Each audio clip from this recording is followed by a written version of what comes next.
everybody. Welcome to another writer's room, the first one of 2023, which still sounds like star dates to me.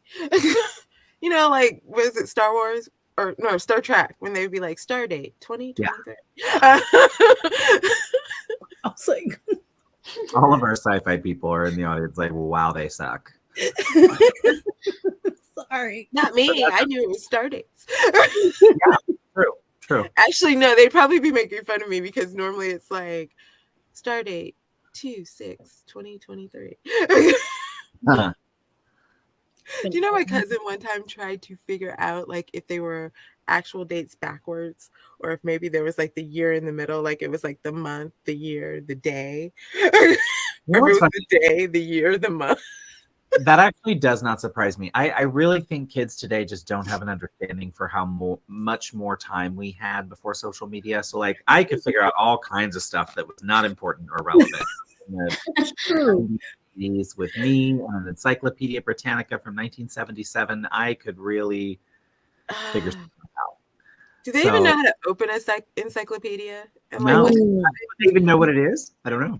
I don't think so. I don't know. Boy, we've got because I think I said something to one of my cousins and she was like, that almost sounds like Wikipedia. And I was like, oh, that's where it came from.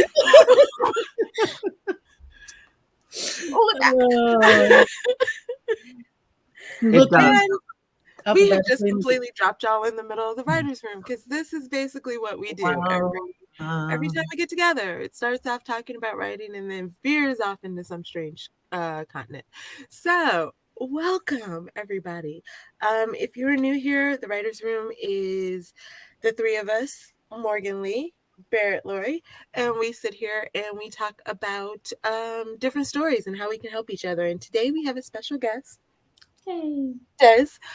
So I'm going to let my co-host and my guests introduce themselves while I go through the comments. So Morgan, take it away. Hello, everybody. My name is Morgan Lee. I have a channel here on YouTube where currently I am streaming twice a month on Mondays at 8 a.m. And videos will be coming out whenever they get finished. And I have two books currently out right now. Seed Among the Rocks is the second book in the Seedlings trilogy, and both are available on Amazon. That's it. Hey. Oh, wait, am I supposed to? Oh, okay. I didn't listen. Since I'm the guest, I was like, in my last. That's okay. Okay, hi, everybody. Hi. So over on my channel, I am shifting. So my last AuthorTube vlog is premiering this afternoon, so I could be there and chat with you guys. And then I have vlogs starting next week that are my mom and I as we launch our small business. And there will be a little bit of writing in there as I go back to doing short stories and behind the scenes of CGL, which is still happening next Sunday, this coming Sunday. I get confused about what next or whatever. This Sunday, Morgan Lee is the guest on CGL, and then we're going to pull someone out of the audience to feedback on their piece. I'm also 1/3 of the writer's room, 1/4 of now 1/6 of AuthorTubers React. Oh, so many fractions. And then I'm 1/2 of AuthorTubers Karaoke, which I forgot to say before. So that's me. Hope I see you around the webs. Can't wait to talk about the story today. Oh, so much to say. So many thoughts. And hello, friends. I am Desiree M. Ortega. You usually can find me over on YouTube under Coffee Reading Writing, where I post weekly videos on Wednesdays. I also stream Mondays at 8 p.m. Eastern, right by the Moon live streams. I am now 1/6 of the AuthorTubers React co-host, so that's exciting. And on social media under Desiree M. Ortega, so you can find me there. Awesome sauce. Richard, we have no sprints today, at least not on this, so you're good. Down with the sprints. Not this which is hilarious to me. That just may be what he says now when he runs through a live stream. Yeah, I love it. JC did say can't wait to see the vlogs of you and your mom, Barrett, because we love Mama Barrett. Thank you. Fun. As well as I'm loving the Follow Me in My Business Journey. So there you go. And Agreed. There are too many fractions in this community. I feel like we should just say I'm part of. Right. At this point. Yeah. It was cute when it was like 1/4. When we get Yeah, to be like, now it's like 1/8. I'm 1/32 of the writer retreat. So yeah. Well, Des sent us this wonderful short story that she is possibly submitting to a anthology, I think. Is that correct? Possibly, yes. And she let us read it, which is not what we normally do, because normally people just come in, tell us what's going on, and then we give them feedback. But this time we have stuff. Oh yeah. Well, and I'm like, the one hand, I'm so glad I got to read it. On the other hand, I'm like, oh, I wish she'd submitted this for the CGL writing contest, because oh my God, it was. Oh hi, speaking of, hi Eva, so good, so good. First of all, top reactions from the co-hosts. What were your reactions? Like top of line to reading Destructive Embers. Morgan. Why do I have to go first? Okay, I'll go first. Mine was just holy shit, right? Like from beginning to end, it's holy shit. And it's one of those stories. Oh, Eva, we're discussing. Desiree wrote a short story called Destructive Embers, which she didn't submit to CGL, but if she can write this, she can write another one. So anyway, but beginning to end, incredible story. I couldn't imagine stakes getting higher throughout. Like I was sitting there by the end going, well, I don't know how it could get much worse. But really gripping story, and not what we'd expect from you, I think, frankly. You know what I mean? I think people look at you and think, nice, she's friendly, she's nice. And they read this and they go, oh shit. I was worried. I was like, is this gonna be too dark for them? They're not used I loved it. I'm like, there is some darkness in that story, and like, wowza. Like the story is mean. Yes, the story was slapping in the face a couple of times. But anyway, that was my top of line. I thought it was really, really gripping and just not what I expected from you, because it's, you talk a lot about romance, and this was not that. So, but loved it. That's what I meant. mean, I carve people into Greek letters. How would that be done? For Tiffany, no. You know what I mean? Like Tiffany, this is. Oh, that's fun. I fully enjoyed it. I was, in all fairness, I was laying in bed like this, sideways, reading it on my tablet. And then I went from like this to like, what's happening? So it definitely, but I agree with Barrett. It does, because I do know that you tend to write more romance. So it did take me a second to, I feel like, okay, so I sent my cousin something one time, and like, it was really great because he goes, at first I was like, wow, like he's like, I'm reading, I'm like, Tiffany wrote this. Wow, what's Tiffany gonna do? What's Tiffany? And all of a sudden he's like, what's the author doing? What's going on? What's in the author's head? He's like, I totally forgot that it was you. And like, I had that same reaction in the best way with this. It's like, at first I was like, oh, this is Des? Okay. Yeah. Oh, and then I forgot that I was reading a piece for you. I just was reading a piece. Yeah. So yeah. I don't think I've read anything else from Des. So I didn't have anything to compare it to. But I listened to it because I like to listen. So I had my Microsoft Reader out loud. How'd you listen to Microsoft Reader? I should have done that. That would have been so good. To everything like that, like all of my critiques and stuff. I listened to. I was in Google. I missed that. Yeah. So that it kind of, I don't know. It kind of added to it for me. Like there was a moment I like literally gasped out loud, and I was like, "What?" Oh yeah. So yes, it was definitely gripping. So yeah, I really did like it. I was so nervous. I was like, thank you. These initial reactions are making me very happy, and exhale. Okay, I'm going to go through the comments real fast, and then I want you to tell everybody what it was that you wanted from us. Yes. Well, and actually give them, sorry, Tiff. And first, would you give them like an overview of the story so they kind of have a baseline for what we're talking about? Okay. You know what I'm saying? a pitch for what the story. Hold on, let me go through the comments really Yeah. Hi, Cool Gamer. Okay, the Cool Gamer said, Esther says, oh, Des can probably make it work. Eva, she's nice. So the story's mean. And then Morgan is like that too. So apparently, Morgan writes. I thought so, but I was like trying to be nice and not put Morgan out. Very similar. It's a very similar feel. Victoria has class, so she says she'll be watching the replay. JC said it's always the nice sweetness that you have to look out for. And have a good day in class. Sloppy dark romance. Not a dark romance. No romance. Sloppy and dark. But Tiffany, we expect that from. And really? And thank you, Eva, for standing up. I did write a beautiful holiday story that has no killing or beheading or, people body parts carved into it too. Of course, I was reading it bad. That's what I do. Murder and kidnapping is all in a day's work for Tiffany, fictionally. Yes.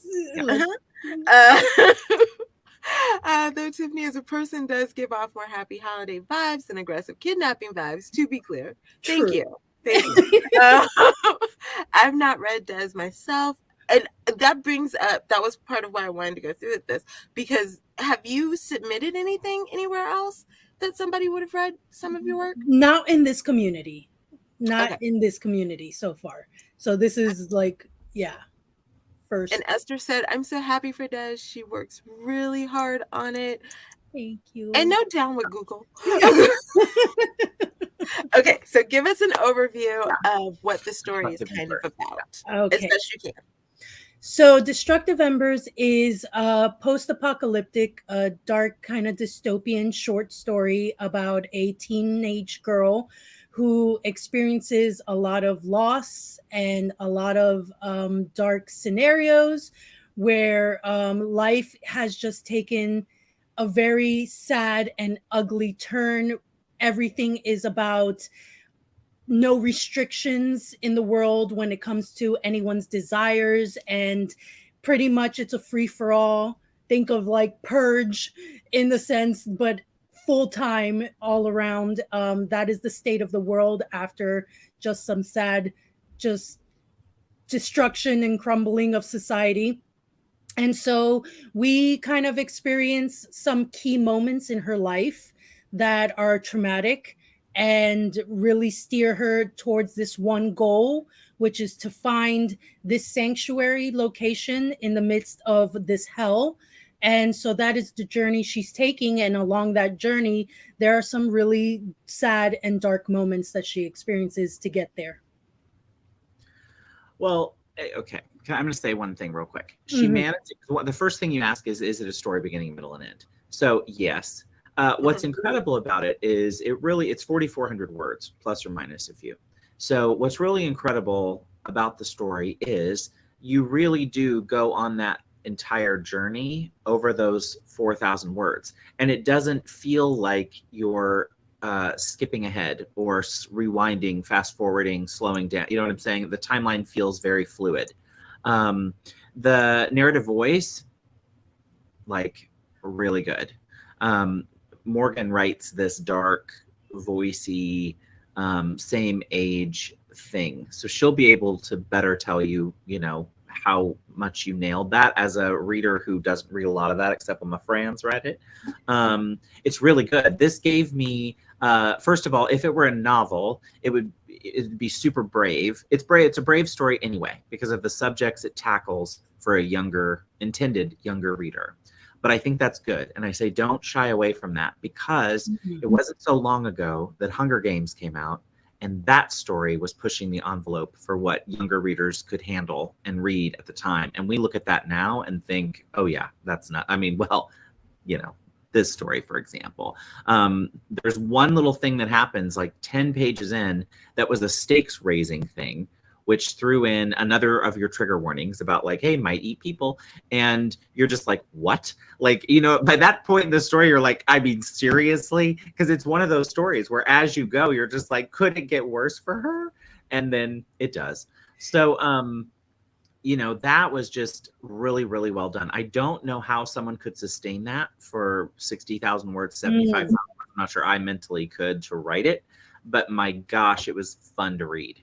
And I think it would be fun to read the whole thing if you ever expanded it out into a full story, because it was dark and delicious in all the right ways, I thought.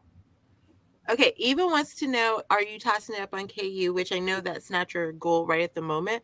Can you go ahead and explain a little bit of why you wrote it? Yeah, so right now, I was told about this AuthorTuber anthology that will be coming out sometime this year, and it just kind of had my wheels turning. I had written a short little like 1,000-word piece that kind of had this theme already. So instantly that's what came to mind, and I felt like I could expound upon that thought process and that story and build upon it. And so with the anthology in mind, I was like, I wasn't sure if I was going to actually submit anything, but I thought, let me just try and see if something comes out. And so I got the first few lines from that short that I had written, put it in a document, and then the story kind of just poured out of me in like less than 2 days. And so I was just really kind of taken aback by this joy of writing again. And it was really exciting to kind of pour out and put this story together. So that's what happened. And then she also asked, because Barrett touched on, is it 4,000 words? 4,400. Mm-hmm. Okay. And what was the goal for the anthology? Because I remember you had a specific word count. Yes. So maximum 5,000 words. What minimum 1,000, maximum 5,000 word submission. Perfect. Okay. So then is the story done? Yes. Okay. I mean, it's what I mean by beginning, Yes. middle. She built a political structure. There's like a terrorist faction structure that's like toyed with and played with. So there's a in 4,400 words, there's a story arc, beginning, middle, and end. There's a political world that exists that you know enough about to know it's there, and that it's deeper, and you kind of create your own implications because it's short stories, so you don't have time to dig into all of those things. But there's just so much there. I'm trying to think what else. There was class system discussed. I don't want to talk about much more because it gets spoilery, but like the world that she exists in is a socioeconomic system. It's interesting. Yay. And so what I had wanted from them was because what Eva's asking, what I had wanted was to know, one, whether it felt like a completed story, beginning, middle, and end, if the pacing was good, and if the story itself just felt solid and gripping. Though I just really wanted to make sure that it felt like a completed story and that it was something that caught people's attention and that they felt like they got invested in. Yes. It definitely catches people's attention. The pacing was good. To piggyback on Barrett, I too like fully engrossed in it. Again, because I don't tend to write in middle grade or young adult or this age range. Mm-hmm. I'm going to leave that to Morgan to more speak to that voice. We're just piling all kinds of things on you, Morgan. Morgan's got this episode. Yeah. I enjoyed it. The only thing, and I'm putting on kind of my Gwenna hat here, which is something that she says to me often, is I would have, because it's so dark and so heavy, I would have liked to have seen like a couple of moments, even if it's just in flashback, of maybe her and the mom.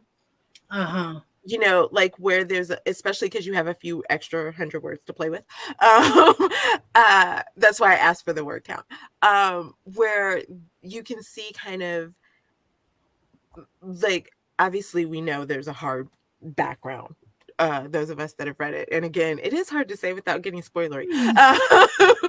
But I would like to see, because I'm going to assume that there were some moments in there of levity just even if it's just a couple of minutes, or even I don't think this gives anything away, where she says something about she was a fighter, like seeing where that was instilled in her with the mom or with someone, because it does seem like, oh, here, I'm a fighter. So I would like to get just a touch of background in that, for that. And then at the end, I'll tell you backstage. Because I can't figure out how to say it without giving something away. Gotcha. But yeah. But those are the two big things that I think I saw that I was like, interesting. And what I find interesting is that this wasn't technically supposed to be a YA, even though the character is of age. So I went with it thinking more it was an adult story, just so happens to have a younger protagonist in it.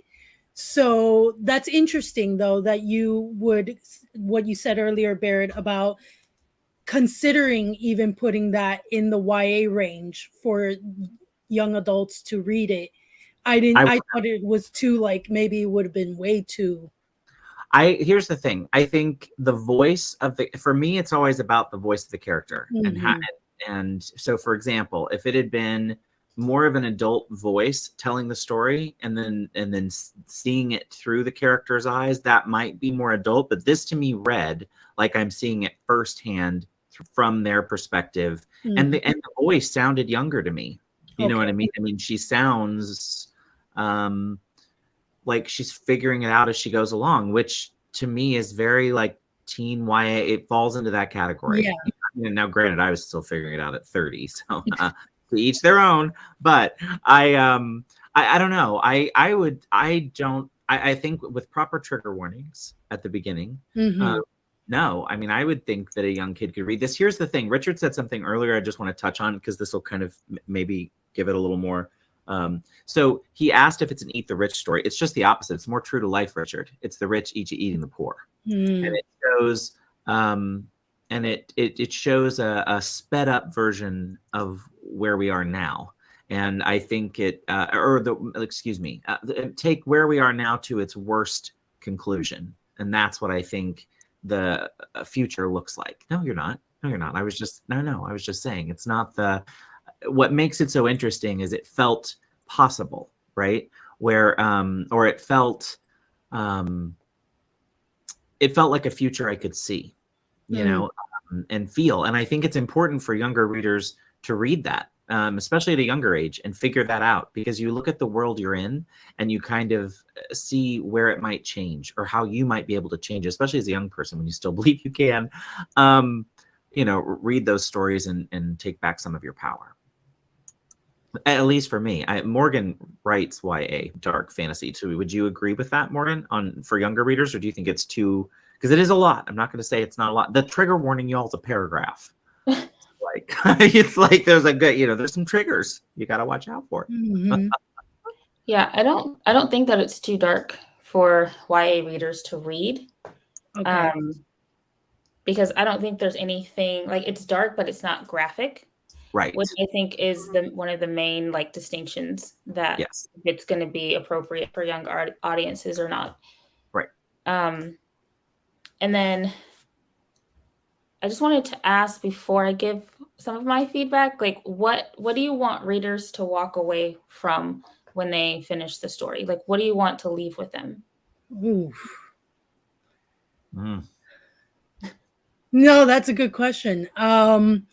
I guess this concept, I wanted people to think about what a few like potential future could look like, and the different elements that can pretty much what's it called? Like the different elements that can contribute to what our future could end up looking like, and really just kind of like, I want them to come away and thinking of a different, just maybe a different approach to what we can do our day-to-day and see what we can change before it gets there.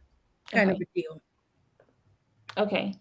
So I would have liked for, because I went back and I read it twice. I don't think that's in there, but I would have liked for the sanctuary of the foxhole to be mentioned earlier in the story, like maybe towards the beginning, because when I first read it, I wasn't really understanding like the main character's eventual goal at the end. I was just like, wow, this is just really awful stuff that's happening to her. And like if it could have been like a little mention, because the beginning is like present and then it goes to flashback, right? Yes. So I would have liked maybe a little like in that first paragraph before we get to the flashback of like her, like remembering her mom mentioning this place and like she has to get to this place, and then the flashback so it can like be a through line to connect. Because like as soon as we got back to the present, for some reason it was like a disconnect for me of like what the goal was for the end. That makes sense. Yes. That could be in those moments with the mom. Yes, right. what I was thinking.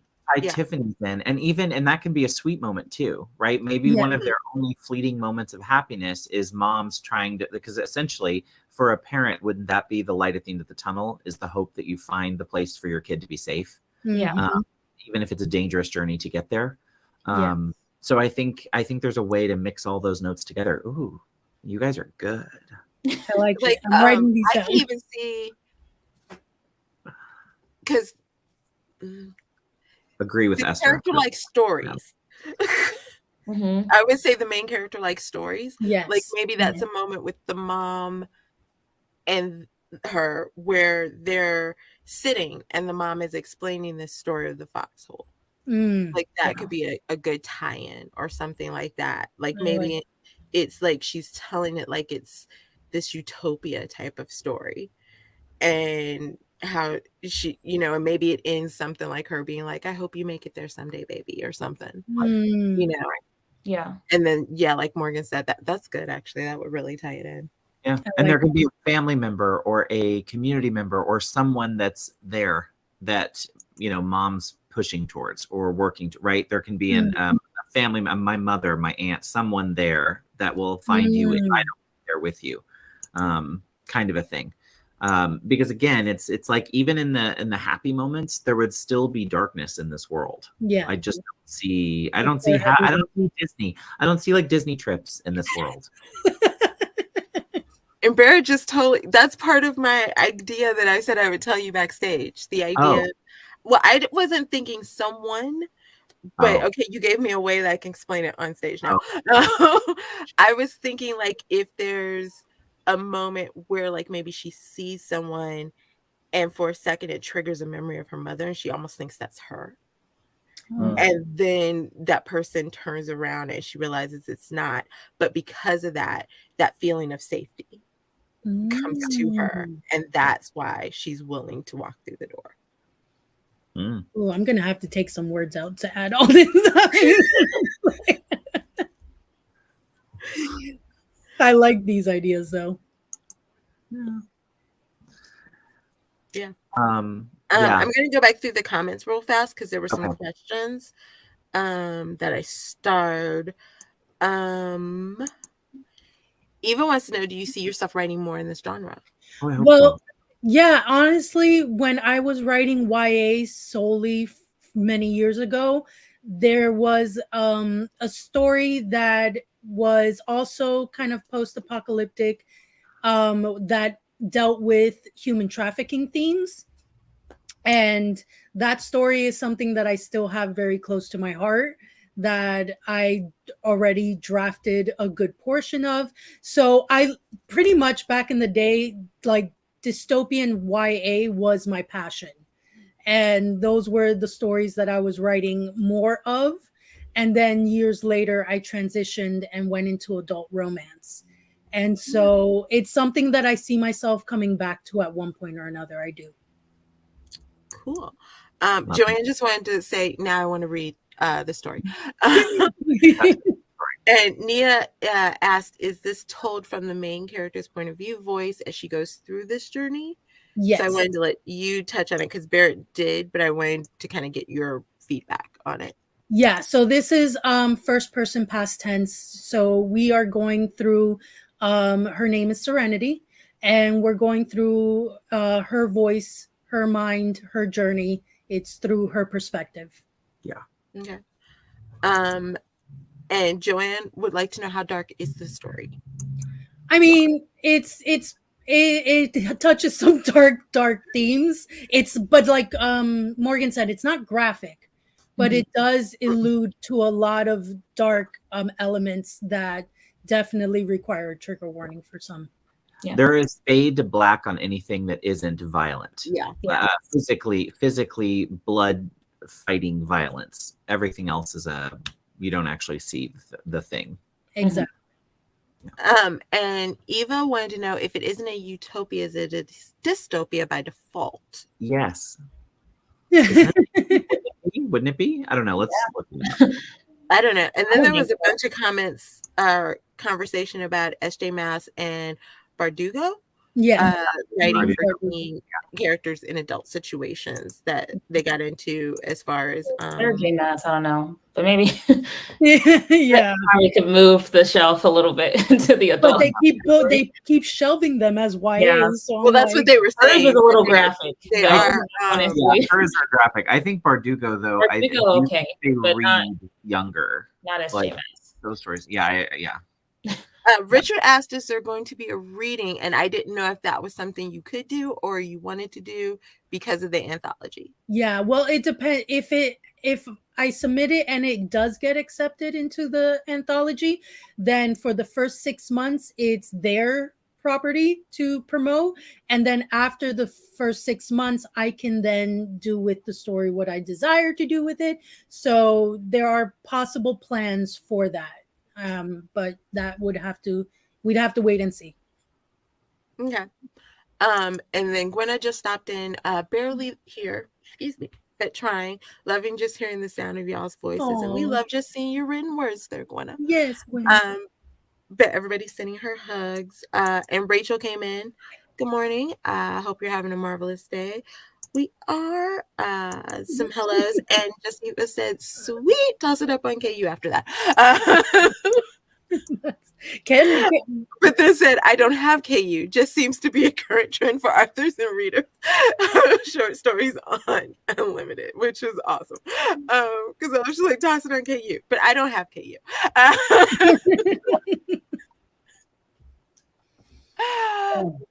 Sorry, guys. Should have more coffee before we started. Stretch. I know, it was like stretch time. Yeah, so were there any other thoughts on pacing, which was one of the things Desert asked? Pacing notes? I think the pacing is good. The only thing I would say, and again, because my short stories tend to either be shorter and or longer, is the part when she's on her own. Yeah. It's really hard to figure out how to say stuff. I know. In the sense of, I got a little confused when there's like the boom. Yes. Okay. Because I didn't know, like at first I was like, is that her getting back at people because of what the boom represents, or is she just in the wrong place at the wrong time? Since we're coming out of like a flashback. Yeah, like maybe a little clarification there. But also, unlike Barrett, if you wanted to turn this into 50, 60,000 words, I got ideas.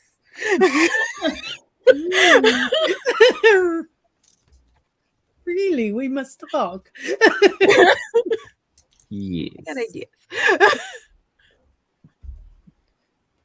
Good to know. Yeah. I'm just looking over what other things you said. And then the last was just solid and gripping, which we've covered. Yeah. I think it's good. I'm excited to see, the final product. What's the deadline for the AuthorTube thing? It's February. I don't know the exact date. I don't remember it, but it was February something. So we're early in the month right now. And so just need to tweak it some and then submit it and see what happens. Yeah. It's exciting. I It's since been I a couple never typos. you what? Huh? I found a couple of typos. Oh, I made some comments and things, but like I think I'll give them to you later thank because they're like you. specific, like Right. yeah. Yeah. Oh, we got a couple other But I cannot wait to said, see it. I thought vellum was the trend spot for short fictions. Maybe it's for chronological short fictions and KUs for standalone fiction. Yeah, it's serial. So I would have to continue building on the story on a weekly basis at least. I have to go look. I know. We'll shut the show down for a second to look at lambs. I want to see that too. And Esther, you're so funny. Your nails. Aren't they like a blue? I just did them for the winter. Ooh. I found it funny. Eva said KU is any book that's exclusive to Amazon in digital form or something. People pay a monthly rate for unlimited reading of books. Would this be stellar as a Vella? I actually think it would. I mean, I think it could. Yeah, I would definitely have to keep building on it and seeing where the story. And there is plenty where the story can go, and even start even differently. I know. Hold on. Did I get a notice? I know. I'm gonna assume. To see the lamb. I'm like all about a lamb. I'm assuming it's on Instagram, right? Because I don't know. I believe so. Yeah. If I got tagged. Well, share it with me when you find it. Oh my God! All I got was lamb legs, and people are like cutting them. So it like went straight to Des's story, where I was trying to see baby lambs, and instead they're like chopping them off. No. Oh, it's in the ranching. Okay, I found it. I have one more thing I wanted to ask. Oh, sorry. Yes. What was you don't have to say? Well, what was the significance of the title? Because I like to know the significance of titles. Yeah. So that was something that came to me when I first wrote that separate piece that was shorter. And I was just thinking literally I was just picturing kind of like the surface level, everything is literally just crumbling and destructive and literally just like fire embers all throughout. It just gave me this like really dark, smoggy image of the streets and what the roads look like. And so that's kind of like where that came from, and thought process just like came to me. I was like, destructive embers. I don't want her to like burn down.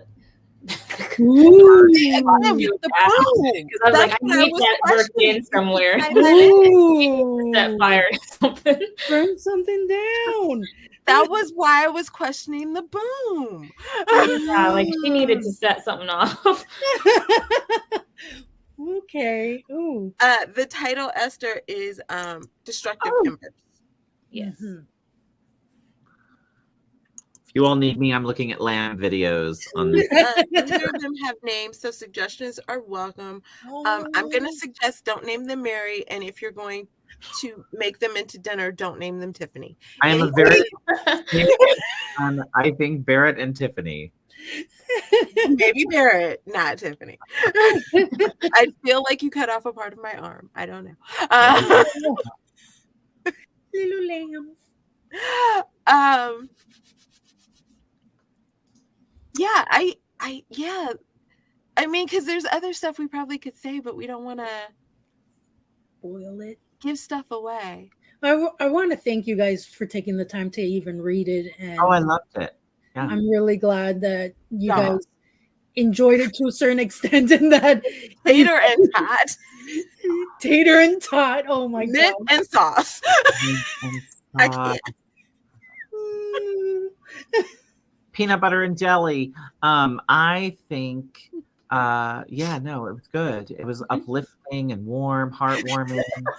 I read it and just thought, I just heard Whitney singing in the background about the children being our future. And I was like, Oh, good Lord.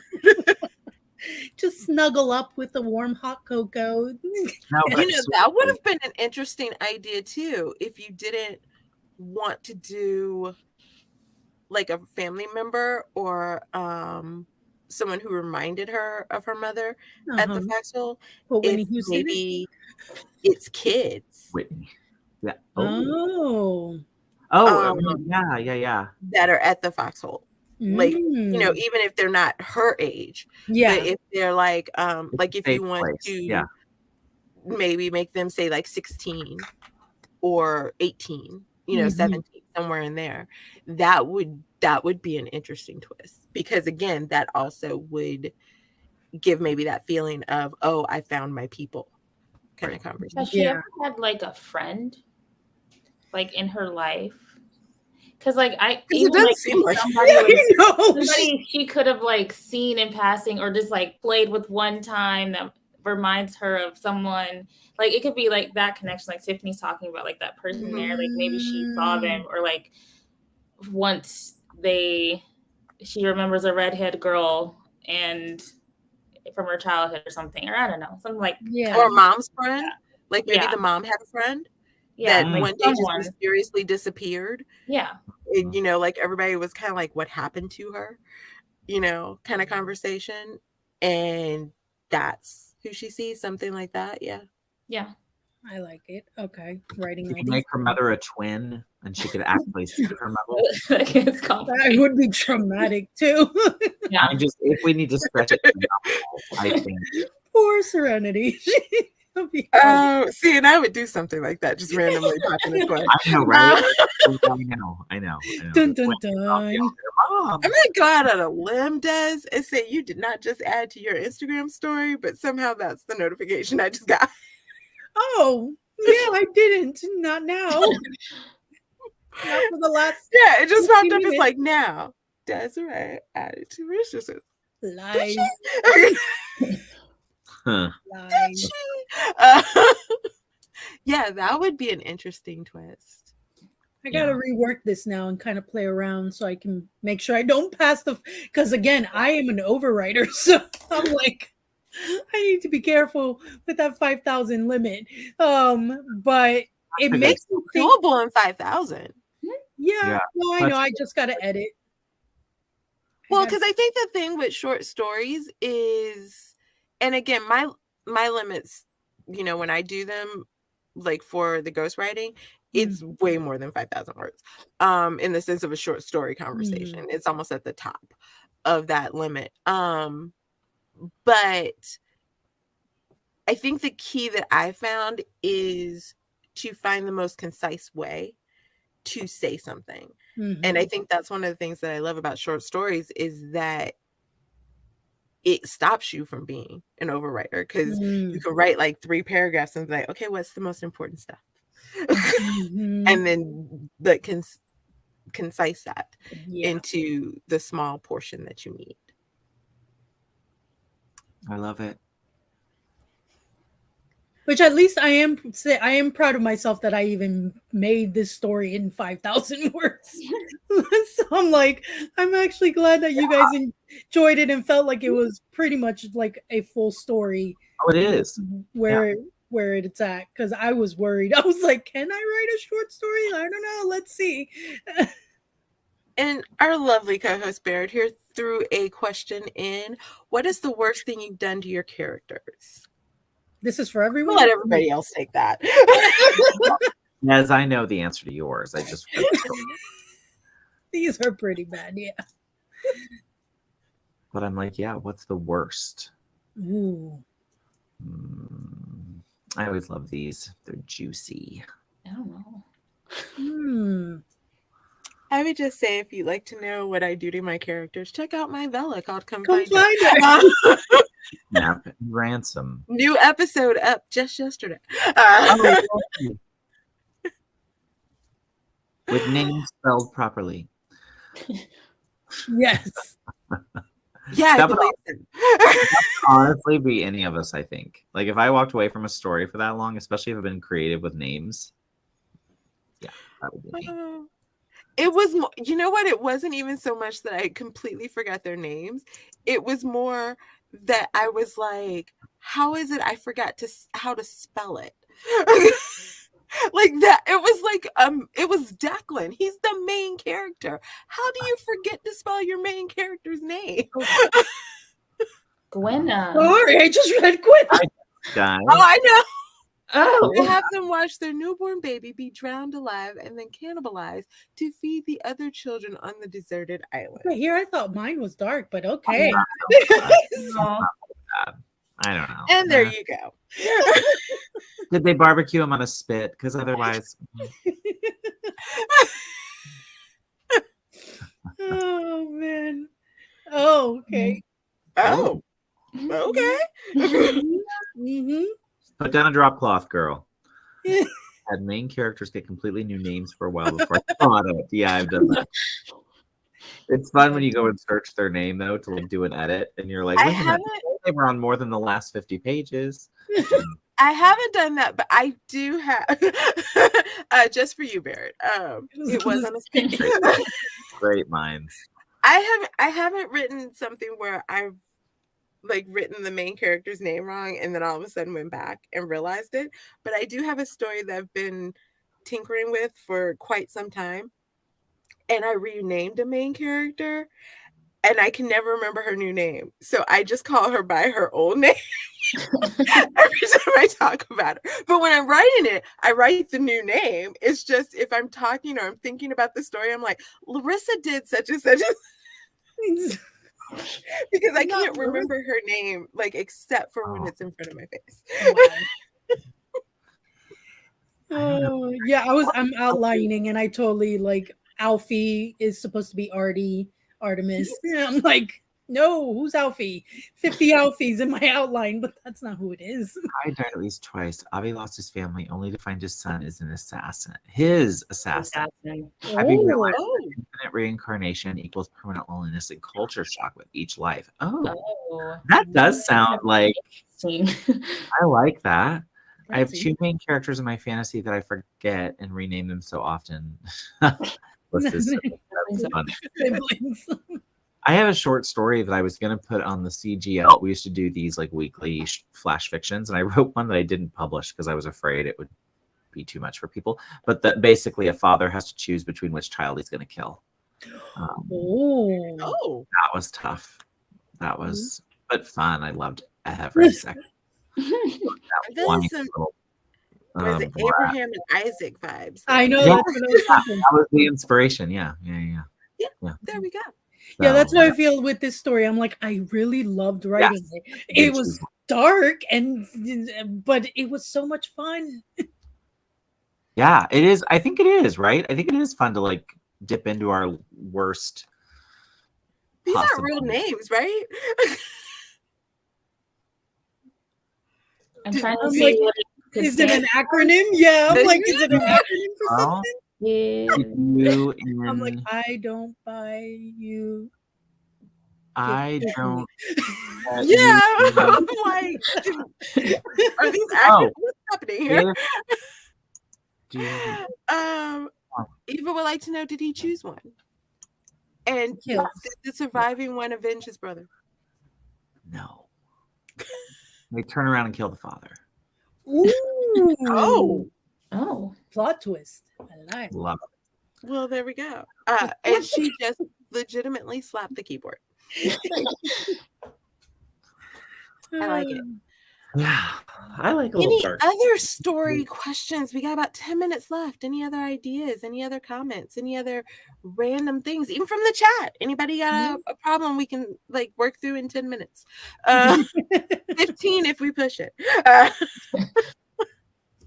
And this is where extra voice. Not a licensed therapist or a only story problems, please. And whatever it's advice we put out here is merely for you to take as entertainment. Yes. Yeah. Buy low, sell high. If I had to choose a child, I'd unalive myself. So it's fine if they do it for me. That's why I'll shame on you, Barrett. Also, nice work. Nice work. It was the weirdest characters inspiration. would you enjoy having over for dinner? Oh. And which would you dread having over for dinner? Can mine be the same character? The dichotomy of it. Yeah, why not? Well, because I have a villain who's like this British aristocratic vampire who I've mentioned her before, that I affectionately call like a toss-up between Martha Stewart and Taylor Swift. And I think she'd just be hilarious, but also at the same time, I think she would kill me. So she'd probably be the character that I'd want to invite over, but would dread having over at the same time. Yeah.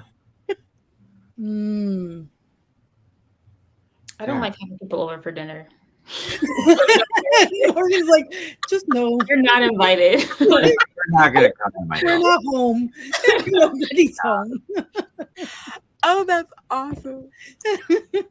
Mia has a story question. Advice on starting a story with the big event and also making us care about the main character that we don't know yet.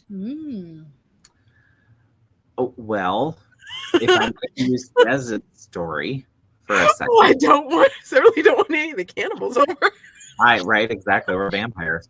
I think Nia, mix them. So in Des's story, they're at the same time. There's a flashback that's a like life-altering event that also takes away the life of someone incredibly important to the character that they see happen all at the same time. Now, in saying that, it happens a lot in fantasy novels, though, I feel. Or is that just me from like the fantasy novels I've read? I feel like that can sometimes be overplayed. So maybe not put it at the beginning or at the start, but maybe like a second or third chapter in that we go back to. Just an idea. But I think it's always effective to, some huge fight scene, again, to use Des's story, see a major character die that's incredibly important to your main character. It's impossible to not feel, unless you're just a shitty person, something. So I hate to say it, but were you going to tell me you didn't feel anything? Then I'm like, sorry, I didn't no. hear. I was gonna say Disney movies. If you watch Disney movies, they're really good, even if it's like a 5-second over music, kind of showing you, like the history of this character and why they're at this particular moment. And making you care, and like that quick like burst of example. So like that's where I would maybe look at that. And also you got to question, like, what do you mean? Like, do you mean right at the start, like the first line that it's the big event, or are we looking like just in the first chapter? Because you can do a lot of character building and world building in one chapter, even if your chapter is like 2,000 words, and make somebody care about somebody and then get to the inciting incident. So I would question where we're looking at that and where you're trying to build that. And it depends what the big event is specifically to know how it's connected to the main character. And so that would also factor. Yeah, it would make a difference what type of event. I like Eva says, consider the scene right before the line. So you're probably wondering how I got here. That's good. I like it. That works really well. Do you have anything, Morgan? I was just gonna piggyback off of what you two said, but like upplaying the emotional, like have it be something that a reader could connect with, even if it's not, they don't know who the person is, But like, you know, you watch like a news story or something happens to somebody, you don't know this person, but like it's something that you can feel or something that you can relate to. So even if you don't necessarily care about the character yet, they're in this horrible situation or this thing just happened or whatever the big event is happening, is something that you can relate to. So I would just like kind of play up the relation / humanization aspect of trying to get the reader to empathize with the character, even if they don't know them yet. Very nice. And that goes to kind of Gwenna's point. I feel like a lot of authors forget to introduce theme before killing off characters. When you introduce story theme, you invest the reader by appealing to our greater humanity. Yeah. And I think that's true. You kill off a character easy as long as you make the reader relate to them first. Yeah. And Rachel asked, are you plot-driven writers or character-driven writers? Does that change when you're a reader? And I would say character and no. Yeah, same. I am very much character-driven writer and reader. Definitely writer. I'm not a reader. I'm a plot-driven reader. Character. Morgan? I don't think that's normal.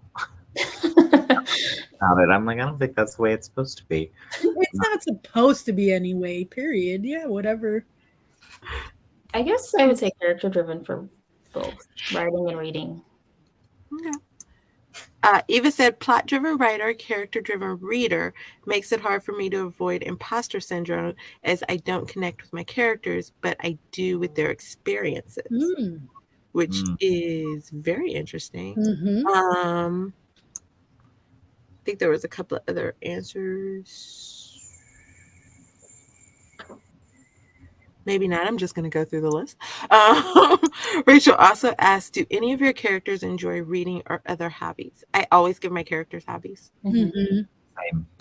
Yeah. One character I have is a painter. The character within this story is definitely a reader. So, yeah. Yeah. You can kill off a character easy as long as you make the reader relate to them first. I think that was going back to Nia's. Any Eva, I don't typically write short stories. I usually put the inciting incident after chapter 1, but was curious about those who start with the inciting incident.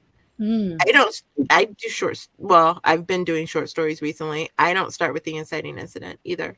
It's maybe 300 all of the time. 200 maybe. If you're going to start with the inciting incident, you have to keep that pace up. That's a lot. So my only warning ever when people start with the inciting incident is, for me, the only time I do that is in flash fiction, because I can't maintain that breakneck pacing for very long before I'm like, well, you know, the cannibals have come to the wedding reception. Now what? Like, how do I make it work? So, you know, for me, that's why I usually, it depends on the story. If it's flash fiction, you know, inciting incident right away or very, very close to the beginning.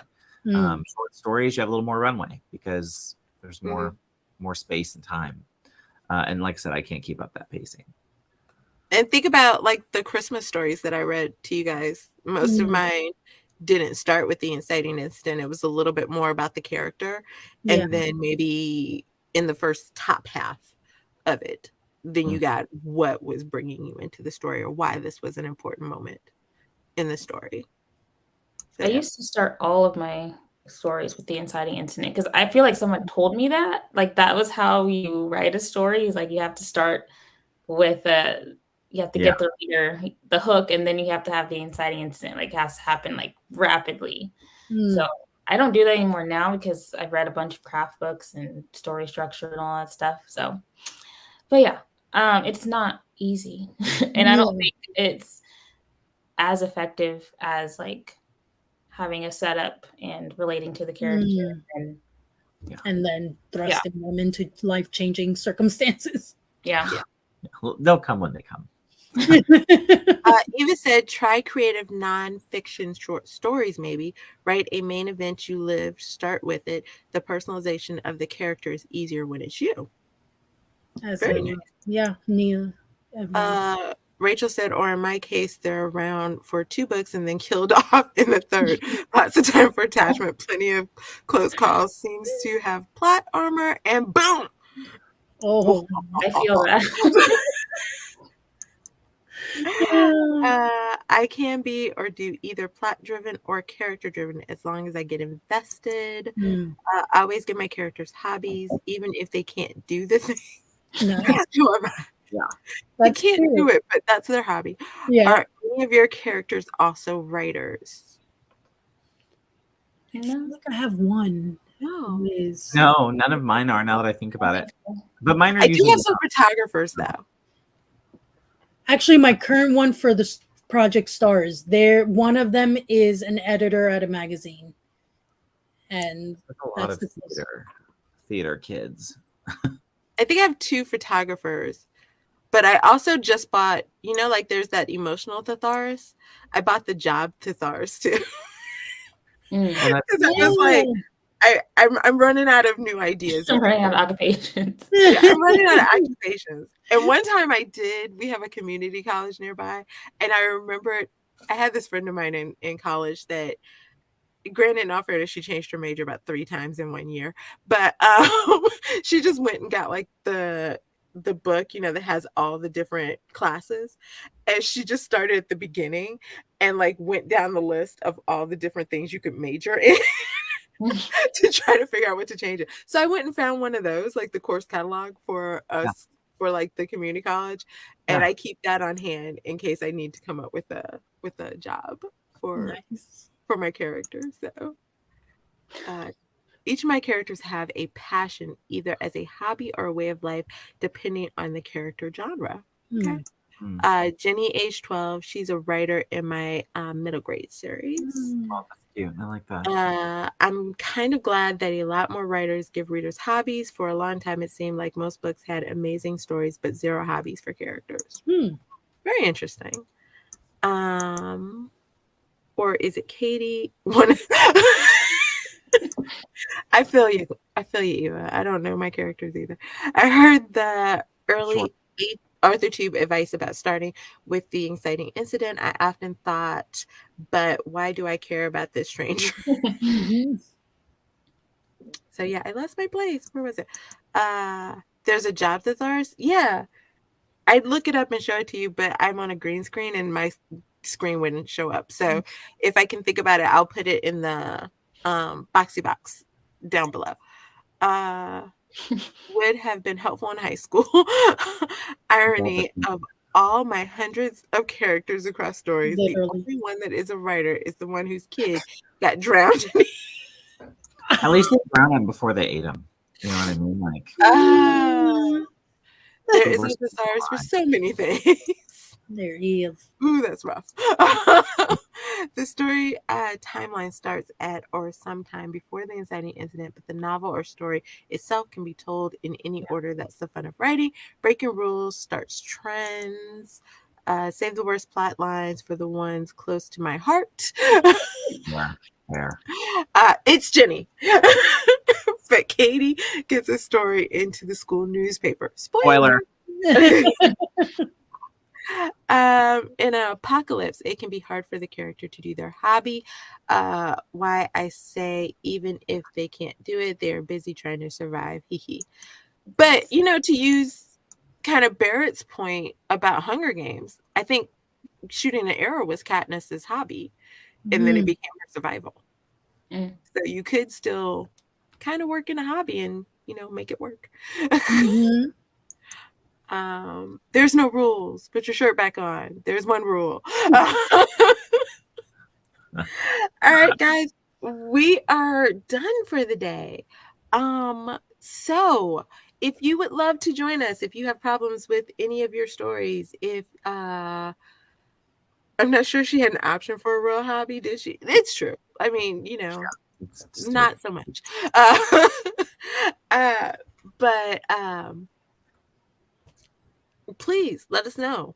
Always, you can reach out to any of us on Instagram, any of the socials. We'd love to have you on. Love to dissect your story. Love to help you in any way. You don't even have to have it written. You could just be considering what it is that you want to write. Anybody got any other conversations, any outros they would like to drop? No, I'll drop this little nugget. I was watching a virtual panel once of writers talking about the hobbies in dystopian futures. This was back when Divergent was happening, and something interesting that they said was that would there be time to have a hobby is the question they're asking now. Maybe they had it, but it's not so different from today when people who don't have the funds or the resources really don't have time to chase their hobbies either. So it all comes from kind of a privileged place. And I thought that was an interesting little nugget I'll throw out there for y'all to chew on after we leave you. Goodbye.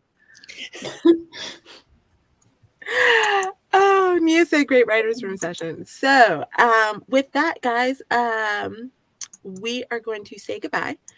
Be sure to check out Morgan's books. Be sure to check out Barrett on CGL and Arthur Tubers React.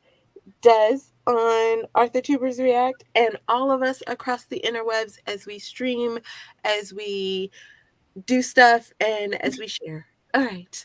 Have a great afternoon, everybody, and keep writing. Bye. My